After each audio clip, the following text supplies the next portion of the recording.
on to the Saturday games, right? We do have the Houston Texans take on the Kansas City Chiefs, and we have the Ravens take on the Steelers on Saturday. But we're going to talk about the Texans taking on the Chiefs, right? Both of these teams do have their playoff spots locked up. Now, seeding is yet to be determined, but they are in the playoffs hosting a home game, either in the wild card or the divisional round. Now, they are just battling for the seeds, like I just said. The Chiefs can drop as low as third, and the Texans can go as high as third, but no lower than fourth. The Texans guys right now are sitting at 9-5 on the season, and the Chiefs are 13-1, the best record in football. Put some respect on their name. But guys, when we watch this Texans versus Chiefs game, what do we want to see out of the Kansas City Chiefs in this game? What do we expect to see out of the Kansas City Chiefs? What do we want to see? What have the Kansas City Chiefs not been showing us all season long that we need to see this game to say, yes, 3P is pending. Yes, 3P is loading. Yes, they are a Super Bowl caliber team. What do we need to see? That is the question. That is the question. So when we look at the Kansas City Chiefs, guys, right now, their offense has been, quote, the Achilles heel of this team. Their offense has not been putting up very many points, right? They have yet to break 30 points so far this season. It is what it is. They scored 30, but they have yet to break that 30-point mark, and yet they're still 13-1. Imagine that, because their defense is that good. When you look at the Kansas City Chiefs, guys, they have the 14th ranked overall offense. They have the 13th ranked passing offense at 224 yards per game. Many people are saying that Patrick Mahomes is done. He's a bust. He's this, yada, yada, yada. But yet he's still averaging 224 yards per game, more than likely better than your quarterback, ranked 13th in passing. And then the rushing attack.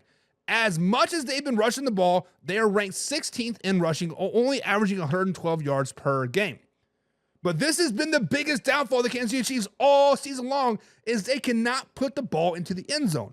They have the 26th ranked red zone efficiency offenses, meaning they are only scoring 30% of the time when they get into the red zone, touchdown-wise. Now, what do I want to see from the Kansas City Chiefs? I want to see them go out there and dominate. I don't care about the score. I don't care if it's a blowout. I don't care if they break 30 points. None of that matters. That's all for the people out there saying, oh, the Chiefs suck because they can't do this, this, and this. I want to see them go out there and dominate every aspect of the game. I want them to control the clock. I want their defense to play top notch. I want their kicking game to be superior than everybody else's out there. I want to see them dominate a good Texans team. I want to go out there and watch them dominate a decent playoff team. I want them to flex on the Texans. Like I said, I don't care about the score.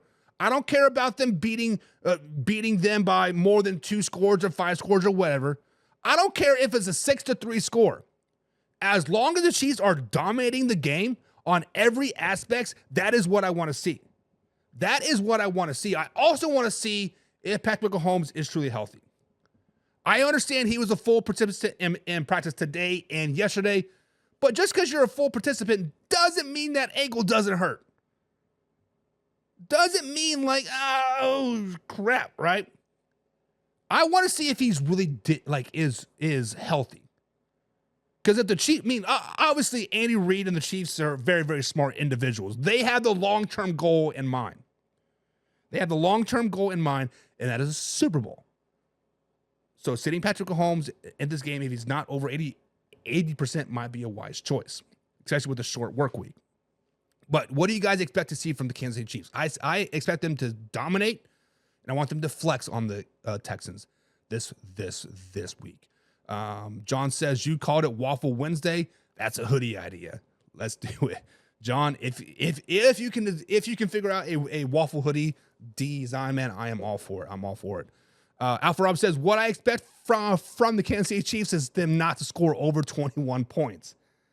And Alpha Rob, if their red zone percentage just went up 5 points, if they scored one more touchdown per game when they get down into the red zone instead of taking 3, they would have broken 30 several times so far this season. I'm just saying, they would have not beaten the Buffalo Bills. Let's just not get that twisted. The Buffalo Bills just outplay them in every aspect of that game. But if they just go in there and score one more touchdown each game when they get into the red zone, up it by 6%. There's your 21 points. There's your 28 points. There's your 30 points, right? Laura says, go Texans. Laura, sometimes your voice on this computer screen is like fingernails going across a chalkboard. Every time you root against my team, it's like, I'm just kidding. But the Texans need a win, right? The Texans need a win. Robbie Pattons, what's up, Robbie? Is new follower over here at Facebook.com. He says, is Patrick out? To be determined, right? To be determined. I have not heard one way or the other, but I do know he has been a full participant at practice the last two days. And if you look at the depth chart on NFL.com, he is not even questionable. So that tells me that he will probably be playing more than likely. But the Kansas City Chiefs do have a very valuable backup in Carson Wentz. Yes, I think he's 43 and 42 and 1 as a NFL starter. Whatever, it doesn't matter. It's still Carson Wentz. He's still a Super Bowl winning quarterback, right? So let's just call it what it is. One of the best backups in the game. Casey says Chiefs line needs to step up, and most of all, the Chiefs need to break 30-plus points. So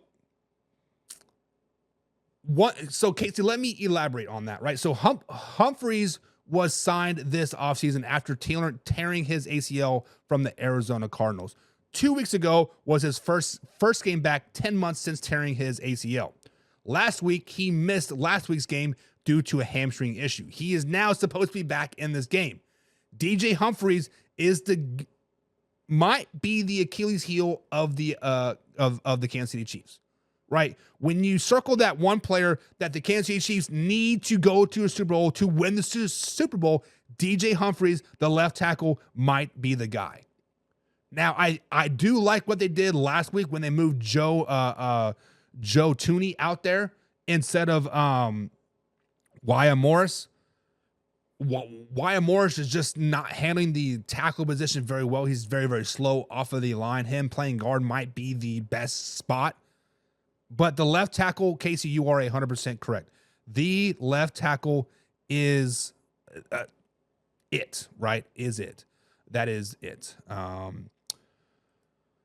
Laura says, I think I read week to week. Not sure, though. That was announced Sunday after the game that he was week to week, but he is practicing now and when no questionable or doubtful next to his name per NFL.com. So it is what it is. Derek says, Chiefs drew up some crazy plays, made it look fun. They always make it look fun, right? The snow globe, right? Snow globe. Tim settled the Texans D tackle said he hopes Mahomes makes the right choice because they coming. That just fired him up. The Texans just fired him up.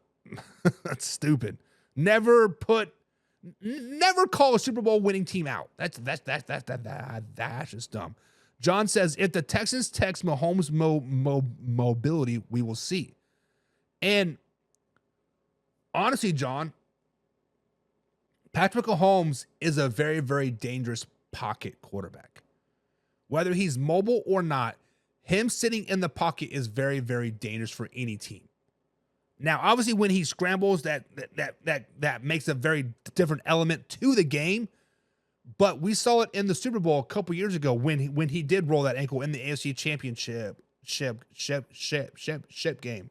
He was very immobile in that game. He was a pocket quarterback, and he tore the team up. He tore the 49ers up. It's just what it is, right? Casey says, shouldn't be that hard with that line. Not sure what you're saying. John says, I picked the Chiefs to win. Whoops, my bad. Picked the Chiefs to win. Laura says, I haven't done my picks yet. Well, get him in. And Josh says, I feel like this is the trap game for the Kansas City Chiefs. I don't think so. I don't think it's a trap game for the Kansas City Chiefs because they really could care less, to be honest, right? As long as they get one more win this season, they are guaranteed a second seed, right? I mean, matter of fact, right now, they are guaranteed a home game in the playoffs anyways. Now, if this was like, so the reason why I'm saying this is not a trap game is because They knew the Texans, the Chiefs, the Steelers, and the Ravens knew that these 3 games in 11 days were coming.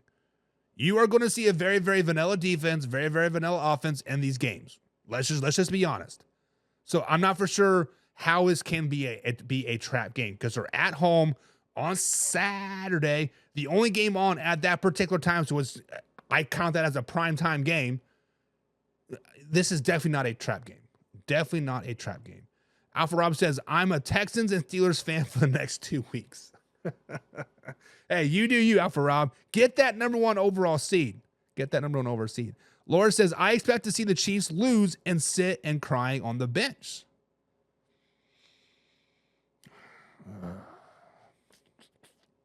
Derek says, if Wentz looks good, think he gets a starting job offer next season with someone. No, I do not. I don't think Carson Wentz wants to be a starter anywhere, if you want to be flat out honest. I think Carson Wentz is very, very happy sitting behind Patrick Mahomes and just carrying the hard hat. I just think that's that is what it is. Robbie says, what is your opinion on the right tackle to the Chiefs? The commentators were going crazy because he wasn't getting called for jumping and holding offsides. I think what is his name? His name's slipping my mind right now. Jawaan Taylor, right? I think Jawaan Taylor toes that gray area, right? As a football player myself, as a coach myself, as a former defensive player, you always toe the line. You know what the rules are. You know what you're supposed to do, but you walk up and you try to push that gray line, right? Just like when you're raising kids, right? If you give them an inch, they're going to try to take a mile. That's what every athlete does. That's what every athlete does. You give them a little bit, they're going to try to take a mile. So Jawaan Taylor is going to consistently move himself back until they call it. Every offensive lineman, watch it guys, every offensive lineman right now, they're doing that flying V look. They seen Jawaan Taylor do it. It's a copycat league. Well, if he's doing it, let me do it. I guarantee you the Houston Texans tackles will be doing the same thing. They'll be towing that line, backing up just a little bit. And every offensive line holds. It's just the nature of the beast. Whether it gets called or not, that's a question for a different day. But I think he is playing the position A-okay. Does he hold? Yes. Does every offensive line hold? Yes. Does he start a little early? Yes. Are other players starting to start a little early? Yes. So until the referees call it, you're going to see it. So the commentators, Joe Buck, Troy Aikman, and all those guys, they can get mad. They can get upset about it. The rest of the people in our comment section can get upset about it. But the simple fact of the matter is, if it's not called, he's going to continue to do it. Just like on pass interference calls. If you're not going to call me for holding in the first quarter, I'm going to do it all game. I'm just saying. It is what it is. And Casey's like, whoa. We don't talk about Jawaan Taylor. We do not talk about Jawaan Taylor. Slow it down, baby. Alpha Rob says it is not a trap game. Kansas City wants to hold on to that top spot. And Alpha Rob, you are right. They need 2 wins to lock up that top seed. Now, if your Bills lose to the Patriots and or Jets, that magic number becomes 1. So, yeah, they want to beat the Texans. They want to beat the Steelers, and then they want to rest Week 18. Give the Broncos a little bit of hope. Then they're going to go into a bye week. They definitely, it's not a trap game. Charles says, what team can really beat the Eagles at this point? Nobody, Charles. That's why I have them as number 1 in my NFL power ranking, because nobody can beat the Eagles right now. They are just that good. Laura says, Buck, am I getting under your skin? No, you're not. If you get underneath my skin, Laura, you did something wrong, and you guys would 100% know about it. It takes a lot to get under this thick ass skin. I'm just saying. Derek wants to know, where did the Texans defense rank? Let me look it up for you, Derek, because I did not look that up before the show started. So let me look it up for you. So NFL defensive rankings. So overall defense, it looks like the Texans are 4th overall on the defense, giving up 302.4 yards per game. Pretty good, pretty good, pretty good. They are 6th in pass defense, giving up 196.9 yards per game. Excuse me, with 27 touchdowns. Ouch, that's kind of a lot. And then their rushing defense is 10th overall, giving up 105.7 or 105.6 yards per game with 7 touchdowns. So their defense is pretty good. And their scoring defense, they're only giving up 21.4 points per game. Not too shabby, not too shabby. But this is the big key here, is the red zone defense.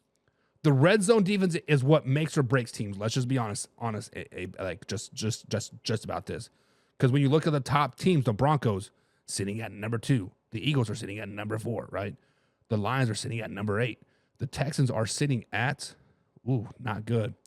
Texans are sitting at 28th in red zone defense, giving up an average of 64.7% of the scores. So basically saying that every two out of 3 times when a team gets into the red zone, Derek, inside the 20, they're going to give up a touchdown 2 out of 3 times. So the red zone defense is not very good.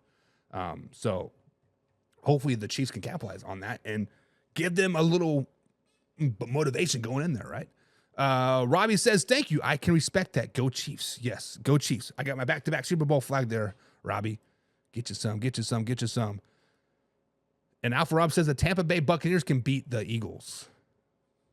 They can. They can. The Buccaneers can also beat the Lions if given the opportunity. I can respect that. I can respect that. Casey says the toughest game of the 3 games, 11-day stretch for the Chiefs is going to be their Steelers when they're all feeling it and they're all just exhausted. And you are correct. But on the other side, the Steelers will be doing the same thing. So that is the one, I guess, leveling point for these 3 games in 11 days is that the teams that are playing Saturday on these home games, right? The Ravens are at home. The Chiefs are at home on this Saturday. They're on the road on Wednesday. And then the Texans and Steelers are at home on Wednesday. So that does level the playing field like a little bit, but I definitely do agree with you, Casey. I do agree with you that Christmas Day is going to be a true factor for a lot of these teams. John says, I think the fact opened Buck's eyes. How many sacks does Houston have? How many sacks does Houston have? I don't know. I mean, I feel like a lot of those stats are probably skewed because they had like 9 versus the Jets, right? But I don't have the sack numbers in front of me, or on this webpage, which is foxsports.com, where I got the stats there.